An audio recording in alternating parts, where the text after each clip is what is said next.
Brendan Taylor, the former Zimbabwe cricket captain, drugs addict, collect money for a fixing match, have been banned by the International Cricket Council for more than 3 years. Hello, everyone. This is the Cricket Forum, your place for the latest news, views, rumors, and gossips in the world of cricket. Also, coming up in today's show, an epic women test match between Australia and England ends in a draw. Very exciting and thrilling game. Also, Australia's first tour of Pakistan in 24 years is in doubt. The Netherlands charged for ball tampering. There are cliques in West Indies cricket. Semi-finals of the Under-19 World Cup have been decided and have strange happening in the PSL. Hello and welcome. I am Carlton Brown. Thank you for tuning in to today's show, brought to you by the Dealmaker Store. If you are looking for a reliable, clean, affordable pre-owned motor vehicle to buy in the Caribbean, then click the link in the video description and support the Dealmaker Store. The link is in the video description. They sell very clean, affordable cars, trucks, vans, IS bus. I saw they have a 2016 IS bus for very good price. Pretty bus, clean bus. I would buy it right away if I have the money. So if you're looking for a pre-owned motor vehicle, then click the link in the video description and support the Dealmaker Store. Please smash a like on the video, share, and subscribe to this channel. So welcome, everyone. So the news is that Brendan Taylor has finally been suspended for over 3 years by the International Cricket Council. As I've reported here before, Brendan Taylor was in touch with a so-called Indian businessman who offered him $15,000 for a sponsorship deal, in addition to discussing a proposed T20 tournament in Zimbabwe.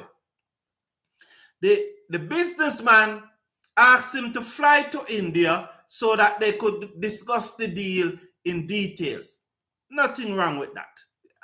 That sounds ideal. Maybe $15,000 sponsorship. That still sounds ideal also, because there are guys who are getting millions of dollars in sponsorship. Guys who are getting 100,000 in sponsorship, 50,000 sponsorship. So 15,000 is ideal. There are guys who are getting $1,000 per game just for the sticker on their bat, $2,000 per game just for the sticker on their bat. So a $15,000 sponsorship is not out of the realm. So they flew him to India. They discussed the sponsorship deal. They discussed it according to Taylor. They discussed things. They also discussed the proposed T20 competition in Zimbabwe. At the end of those discussions, an agreement was reached. Agreement have been reached. So what they are now calling a celebratory dinner, at the end of the evening before he returns to Zimbabwe, there was a celebratory dinner. According to Brendan Taylor, cocaine was used openly at that celebratory dinner. He was offered cocaine, according to Brendan Taylor, he was offered cocaine, and according to him, he foolishly took the bait. So Brendan Taylor consumed cocaine. Whether he foolishly took the bait, it was still his choice. So he consumed the cocaine. He said that the morning before he left, he returned to Zimbabwe, the men came into his room, about 6 of them, and showed him a video of him consuming the cocaine, and said to him that if he doesn't go with their plan, If he doesn't goes with their plan, this video will be released. Whether to the police, to the public, or on social media, the video will be released of him consuming cocaine. So if I was in that position, and I know many of us too, naturally the first thing you're going to do is to fear for your life. So you would agree. So he's saying that that's why he agreed. He agreed to the match fixing. They gave him the $15,000 and he agreed to fix matches, part of matches between Zimbabwe and Bangladesh and Zimbabwe and Sri Lanka. That's what he said. He said he agreed to it because he feared for his life and he only wants to go back to Zimbabwe. So he consumed the cocaine. He took the $15,000. He reached to Zimbabwe. Why didn't you report it to the ICC immediately? If that was the case, why then? Why, when you reach to Zimbabwe, in the safety of Zimbabwe, why didn't you report it to Cricket Zimbabwe or Zimbabwe Cricket, the authority in Zimbabwe? Why didn't you report it to your sports minister? Why didn't you report it to the ICC? So the ICC have no chance, no choice, but to ban BRENDON Taylor for over 3 years. So BRENDON Taylor, who tested positive in September for using drugs. So that's the thing, you know. You tested positive for using drugs in September. And this incident happened in 2019. The cocaine that you consume in India at the celebratory dinner, that was 2019. But it was last year, September, you tested positive for drugs. So you have done the right thing to check into a drug rehabilitation center, rehab center. You have done the right thing to check into a drug rehab center. The question, though, that I want to ask, and why it looks suspicious, that if you are not into cocaine, why would you consume the cocaine at that celebratory dinner? And if it's the one time that if it was the first time you consumed the cocaine, why didn't you say it to your spouse, your family, your team? Why didn't you say it to Cricket Zimbabwe? Why didn't you say it to the authority in Zimbabwe? Why didn't you say it to the ICC? But you continue to consume drugs. You continue to use drugs. And while you deny that you have a fixed match, how can we be sure? Because for at least 2 years, you have been living a lie. You have misled your relatives. You have misled your family. You have misled the ICC. You have misled Cricket Zimbabwe. You have misrepresent. You have misled everyone. Every supporter, every spectator, everyone was an interest in cricket. So ICC, congratulations ICC, they have banned BRENDON Taylor for over 3 years from all form of cricket. So he's 35 now. By the time he returned to cricket, he will be 39. Most persons' career would have already finished. Well, Chris Gayle is 42 and he's still playing cricket. Now, what a wonderful, what a special, what a epic, a test match that Ed Knight, the England captain, referred to as probably the best Ashes match of all time. Man and woman. So England women and Australian women are involved in the Ashes series, which unlike the men where they play 5 test matches, this series is a multi-format series where they play 3 T20, then they play 1 test, then they play 3 ODI. As you know, women test cricket is not such a big thing.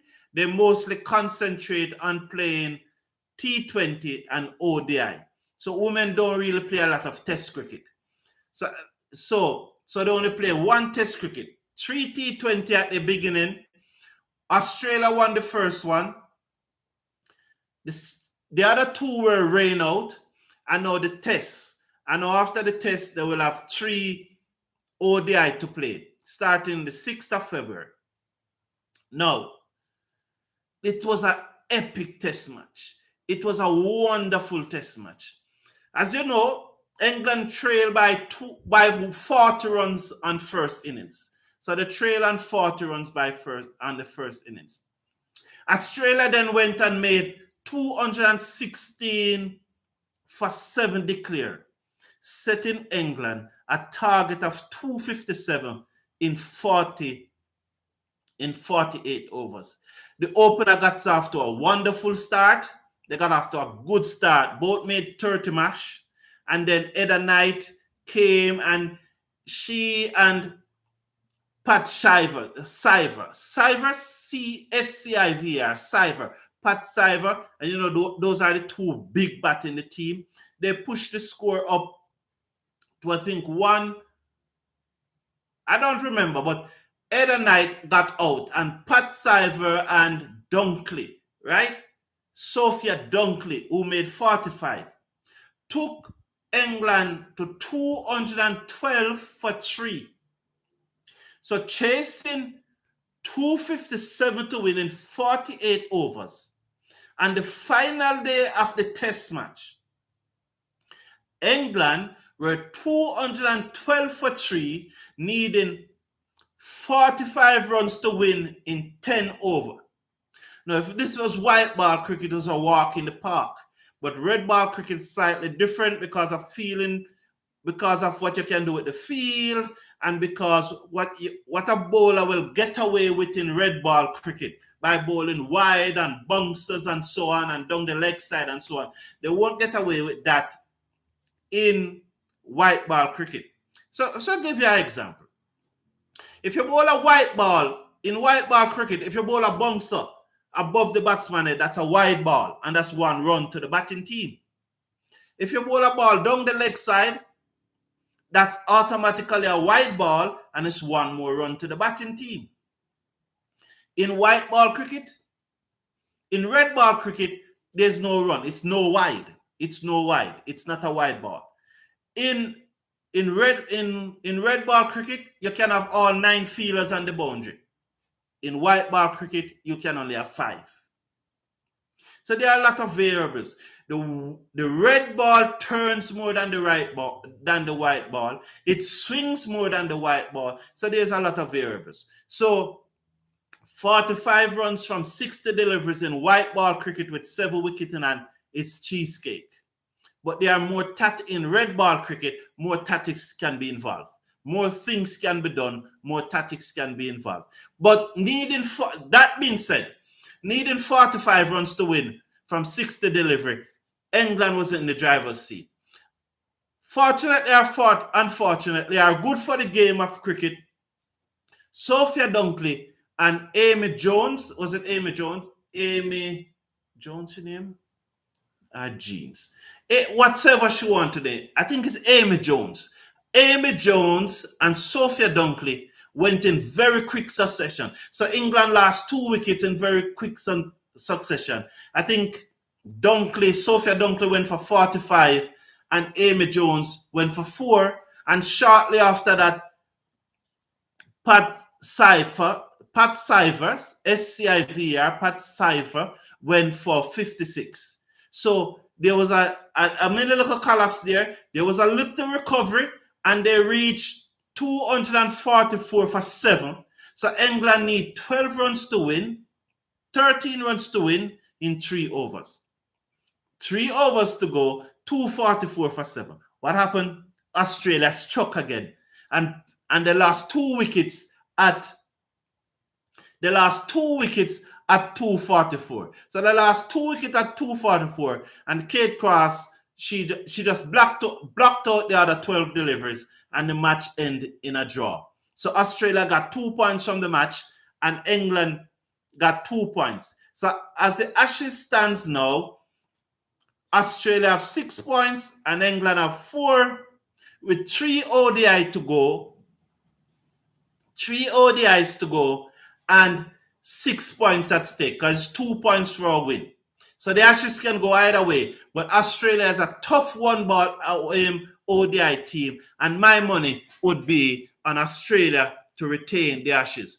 Because for England to actually win the Ashes, they will need to win all 3 ODI. Because if they should win 2, they'll go to 8 points. And if Australia win the other one, Australia will go to 8 points. And as the older of the Ashes, Australia would retain it.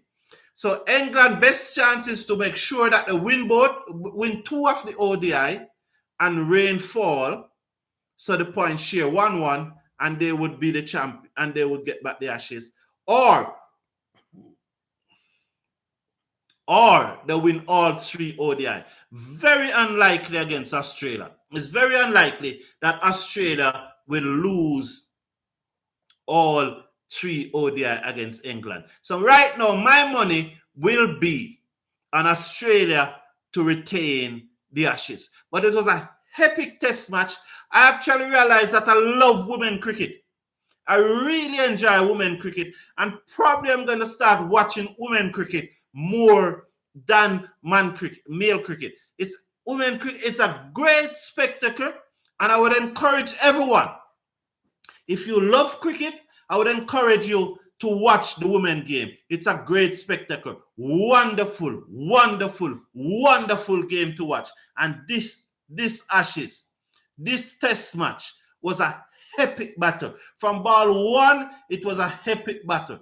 To see Australia were 43 for 3 in their first innings and end up making 327 for 9 declare was good. And to see England recover from 86 for 8 to post 296 in their first innings. It was wonderful, wonderful test cricket. Wonderful test cricket. So it was a good game. It was an epic battle. And even the second innings, England had Australia in trouble again. They lost 3 wickets early. They lost 3 wickets early before Rooney. I think her name was Beth Rooney.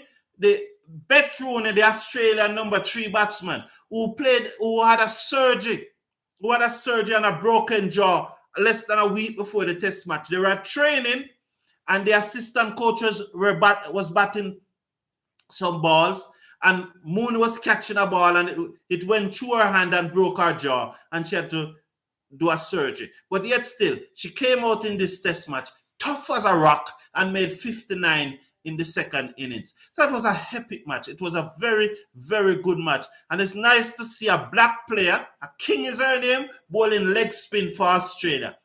You need to start watching women cricket. And on the topic of Australia, it appears at this time that the Australia men team first tour of Pakistan in 24 years at this time is in doubt. It appears that this test is in doubt for 2 reasons. There was a bomb blast at a Lahore Market that killed 3 persons and injured 30, and which the Pakistan federal minister is saying that this looked like the work of terrorists with the intention to try and stop the PSL and Australia from touring Pakistan in March, towards the end of March this year. So for 24 years, and it said that the Australian players are very coy on the security in Pakistan. They are very coy. That's the word that was used, coy, C-O-E-Y. They are very coy on touring Pakistan due to security reasons. So at this moment, Australia's first tour of Pakistan in 24 years is in doubt. And coupled to the bomb blast at the Lahore Market that killed 3 persons and injured 30, there was a fire at the Karachi Stadium that presently hosting the PSL 7. Although the matches are on, but 2 days before the start of the PSL on Tuesday, the PSL start Thursday. So on Tuesday, 2 days before the start of PSL 7, there was a fire at the stadium. The reports coming out that it was caused by a circuit, by electrical circuit in a temporary booth that have been set up for the commentators. There was an electrical circuit issue in a temporary booth that's set up for the commentators. No one was hurt, but this happening in Pakistan, people are not think the thought is that it probably is more. It is probably more than just a simple electrical circuit fire. Although the PSL continues at the Karachi Stadium with spectators, but as it stands right now, Australia Tour of Pakistan, the first in 24 years, is in doubt as the players are cowed over security measures. In the third ODI, Netherlands versus Afghanistan, Netherlands have tampered with the ball. Yes, in the 31st over being bowled by BRENDON, the umpires inspect the ball and realize that the ball was artificially altered. Yes, the ball that the Netherlands teams were bowling with was artificially and altered. Who else could do that? It must be the Netherlands players. So the Afghanistan captain, Ashmatullah Shahid, demand that the ball be changed. And according to ICC regulation, the umpire has no choice but to change the ball. So the Netherlands are guilty of ball tampering. The ball was altered artificially in the 31st over, bowled by BRENDON, and no one is saying that BRENDON is the one who altered the ball. But it must be the Netherlands cricketers who have altered the ball, because they were the one using it. And the umpire inspect the ball as they are entitled to. So in ODI cricket, you use 2 balls, one from one end and one from the other end. 2 white balls. So each ball bowled 25 overs. So during that match, in the 31st over, bowled by BRENDON, the umpire inspect the ball and realized that it was artificially altered. And so the Afghanistan captain, Ashmatullah Shahid, as is his right to do, demand that the ball be changed, and the umpires duly change the ball. So the Netherlands, they are practicing corruption. This is serious, and the Netherlands Cricket Association, or whatsoever they call their name, need to investigate this. They need to take the steps that Australia took, and they need to investigate who was responsible for artificially altering this ball, and those persons must be banned from cricket for even a year. Even 1 year, those persons must be banned from cricket. We cannot have ball tampering in our sport.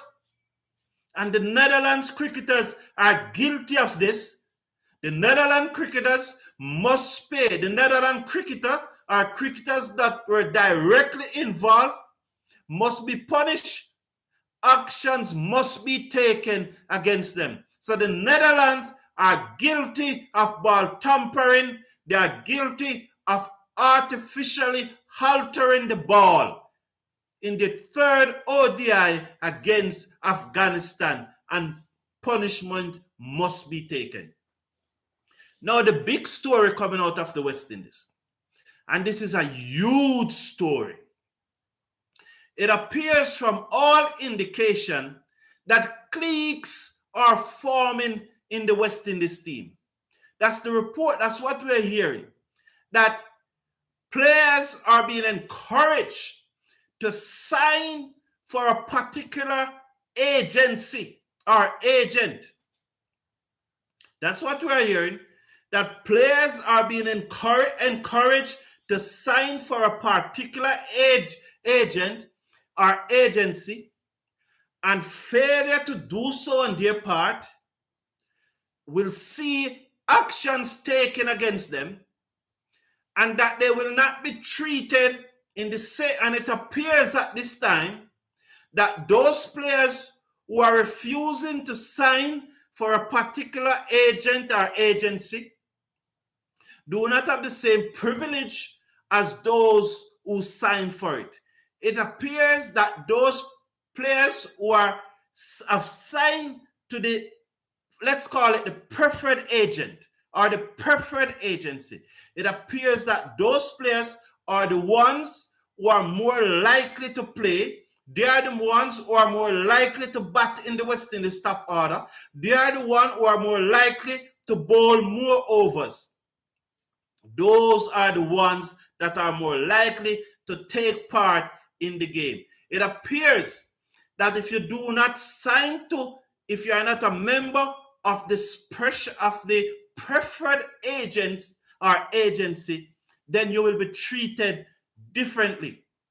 So it appears at this time that cliques are forming in the West Indies camp, and the West Indies president needs to step up.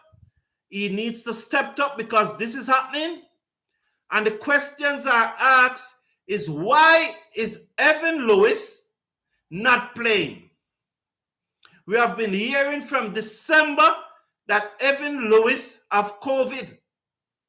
That's what we have been hearing from December, from the West Indies team that was selected to tour Pakistan towards the beginning of December. I think it was the 4th. The reason given why Evan Lewis was not in the team was that he have COVID. So reasons are he have COVID and he's not here for personal reasons. So those are the two reasons that have been bandaged why Evan Lewis is not in the team. West Indies Cricket Board need to come clean. They need to come clean and tell the cricket fraternity what is the true reason why Evan Lewis is not in the West Indies team. They need to come forward and say why Evan Lewis is not in the West Indies team. It's the same for Rutherford, Shafane Rutherford. West Indies cricket need to come forward and tell us why Shafane Rutherford is not in the West Indies team.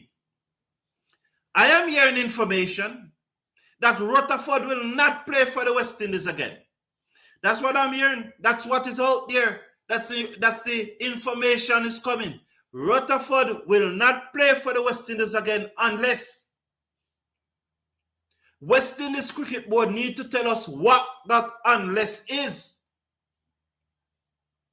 Because that's the information out there. So here's a man who made, I think, a 76 or 48 balls today in the PSL, who scored very heavily in the CPL, and who have continued to perform in franchise crickets all over the world. And I am hearing that he will not play for West Indies again unless. That's what I'm hearing. He will not play for West Indies again unless West Indies Cricket Board needs to come forward and tell us if there's any truth to it that Rutherford will not play again unless. They need to tell us why, the real reason why Evan Lewis is not playing for West Indies. They also need to tell us why O'Shane Thomas has cancelled his retainer contract. What is the reason that O'Shane Thomas gave for cancelling his retainer contract? Cricket West Indies need to tell us. O'Shane Thomas is now in Bangladesh playing franchise cricket. He has cancelled his West Indies retainer contract, And Cricket West Indies need to tell us why O'Shane Thomas have cancelled his retainer contract. Why? Why? So at this moment, we are hearing that there are cliques in West Indies cricket. Clique. If you're not for one agent, you'll be treated differently. Either agent or agency. That's what we're hearing. If you don't belong to a certain agency or agent, that it appears that senior members of the West Indies team, officials of the West Indies team, it appears, according to Sportsmax, it appears that senior officials of the West Indies team have shares in this agency, are of some interest in this agency. Wherever there's money, there's corruption. From the dawn of creation, wherever there's money, there's corruption. And CWI cannot brush this under the carpet. Because wherever large money is involved, corruption is also involved. And Cricket West Indies have the responsibility to make sure that cricketers in the West Indies are clean. I am hearing that one of the reasons why all this is bursting out is that one of the players who is affected become very scared. He became very scared that something is probably being done wrong and he need to talk. That's what I'm hearing. You know, he didn't like what he's hearing, and he think that he need to say something because he does not want to be implicated. And that's why I heard that he asked his agent to contact the West Indies Players Association so that he can talk, because he doesn't want to be implicated. So he's talking because he doesn't want to be involved in any corruption, and he wants to make sure that he's on the right side, because this player have had bad experiences already. And that's what I'm hearing. I am hearing. So West Indies Cricket Board cannot just simply say it is unsubstantiated. West Indies Cricket Board need to investigate it. West Indies Cricket Board need to investigate and get to the bottom of this. Because wherever there is money, wherever there's large amount of money, there is corruption. And West Indies Cricket Board really, really need to take a serious look at this. Because my understanding is that a player, after hearing that KL Rahul and Rashid Khan, at one time there was some argument about there's a possibility that they will not be playing, that they may be banned from IPL 2022 because of contact made with them by franchise. And that over 10 years ago, Jadeda, the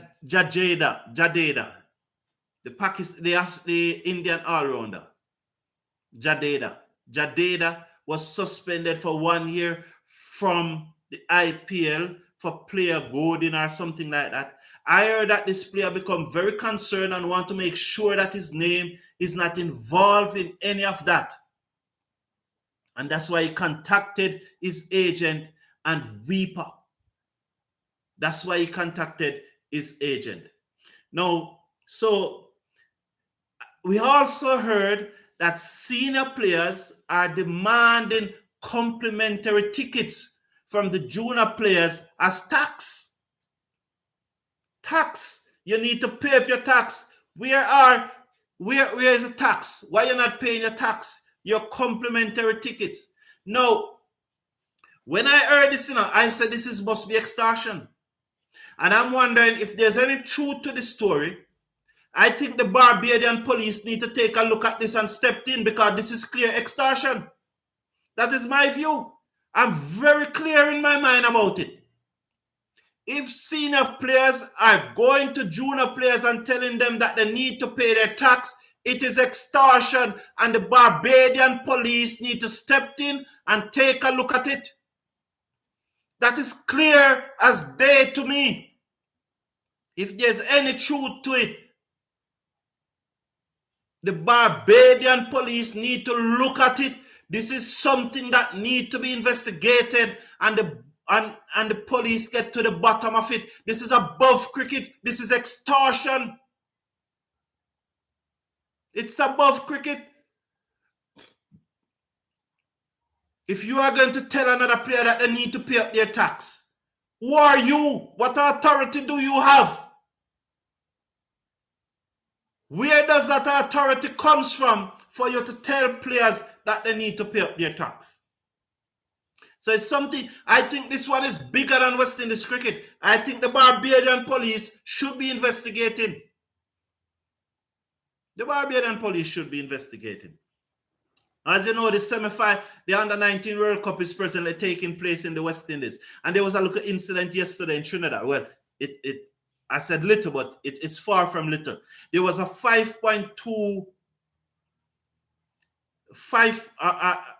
what do they call it, the Richter scale. There was an earthquake measuring 5.2 on the Richter scale felt at Queen's Park Oval, where Ireland and Zimbabwe we're playing the plate semifinals. So the plate semifinals is those 8 teams that finish 9 to 16 in the World Cup. They play for what you call a plate, not the cup, the plate. So while the plate semifinals were taking place between Ireland and Zimbabwe at Queen's Park Oval in Trinidad and Tobago, an earthquake measuring 5.2 on the Richter scale was felt across Trinidad and Tobago, was felt across Port of Spain.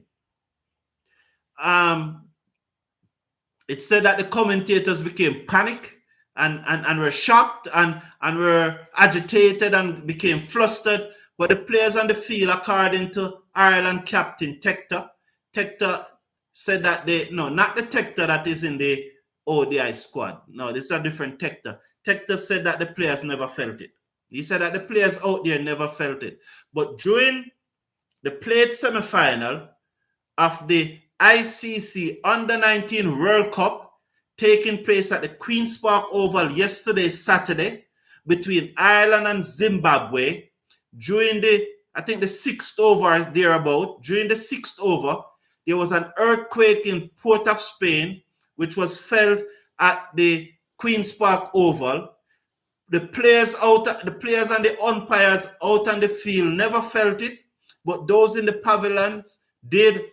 The commentators did. They panicked, they became flustered, and they became very worried. It lasted about 20 seconds. No one was injured. Everything is okay, but there was an earthquake in Port of Spain yesterday during the playing of the plate semifinals between Ireland and Zimbabwe. But all's well that ends well. It measures 5.2 on the Richter scale.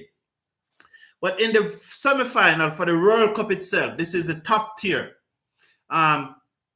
Australia, Afghanistan. Afghanistan shocked Sri Lanka in a very low-scoring match. You need to watch these matches, You need to watch these matches. Very good cricket is being played. And these youngsters, they are the future stars. Not all of them will make it, but some of them are the future stars, and you need to watch these matches. So the semifinals of the World Cup, of the Under-19 World Cup, we'll see Afghanistan, Australia, England, and India. So those are the 4 teams who are through to the semifinal. Afghanistan, Australia, England, and India. I cannot tell you who played who at this time. I forget to research it. That was bad on my part. I forget to research who will be playing who. But those are the 4 semifinalists. Afghanistan, who shocked Sri Lanka in a low-scoring game. Australia have an easy win over Pakistan. England and India both have easy win. So those are the 4 semifinals for the Under-19 World Cup.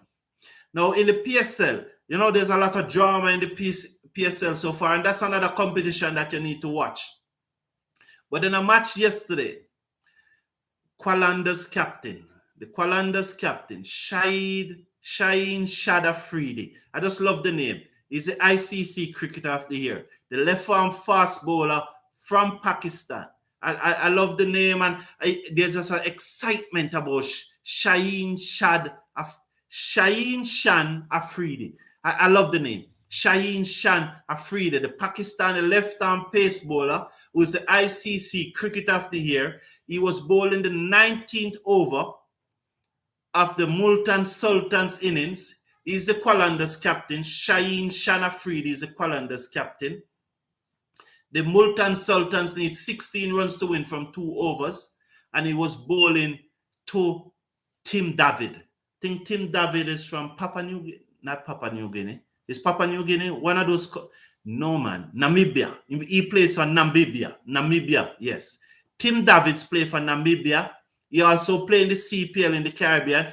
I remember him playing in the T10 in Abu Dhabi, and now he's playing in the PSL for the Multan Sultans. He was facing up to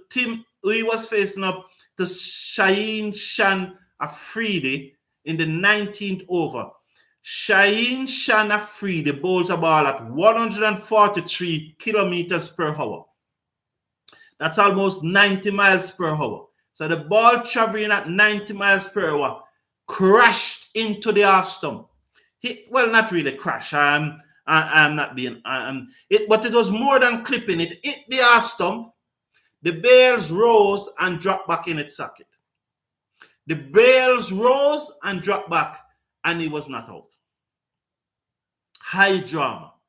It just rose and go back. The stump lit up and everything, but the bails never fall. And for him to bowl, the bails have to fall. So he never fall. The good thing about it, what is good thing about it? He was out caught the very next delivery.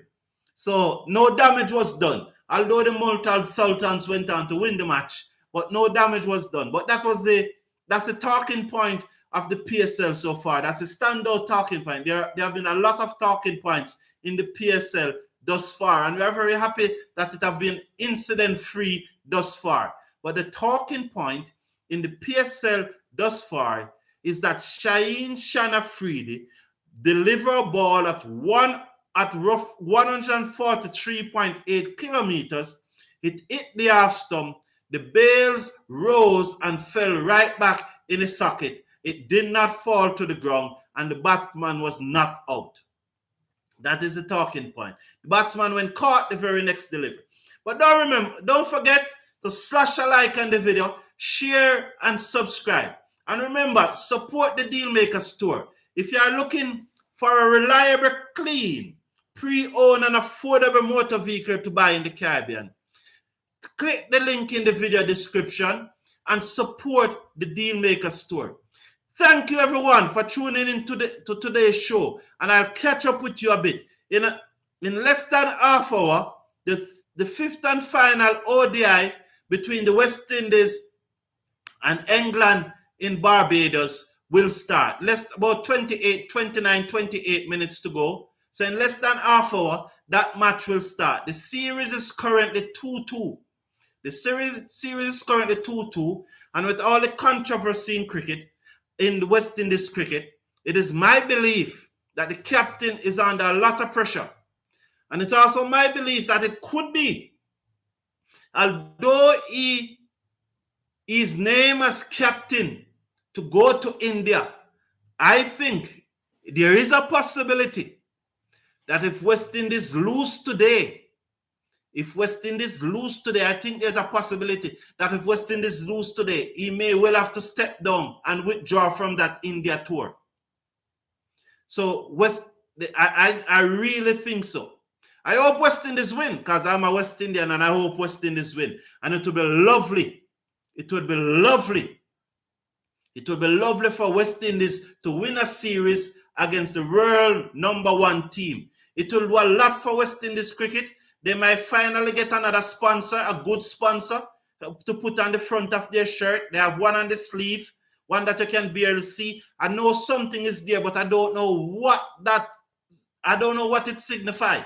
I don't know which company it represents. I know they have something on the sleeve. It appears to me that some of the players are playing in all gears. That's how it appears to me. It appears to me that some of the players' pants are washed out. That's how it appears to me. So is it? And the England tour is usually one of the biggest earner for the West Indies. So it's a good thing that England tour. The England tour is probably the biggest earner for the West Indies. So we are always glad to have England in the West Indies. And if we can win that series 3-2, it will say a lot, and it will be good for West Indies cricket, not only emotionally and lift our spirit, but also financially. It will also, because they might just get another sponsor. And as I said, it looked to me that some of the players are really in all gears. I know West Indies Cricket Board can answer this yes or no and say that is not true. I'm just telling you what it appears to me. This is my observation. I'm not saying that they are in all gears, but my optician always tell me that my eye is perfect. I just need glasses for reading, so I need glasses because I have to consult my notes for this presentation, right? So it is like, from my observation, the West Indies, some of the players are playing in all gears. To me, some of the pants look washed out.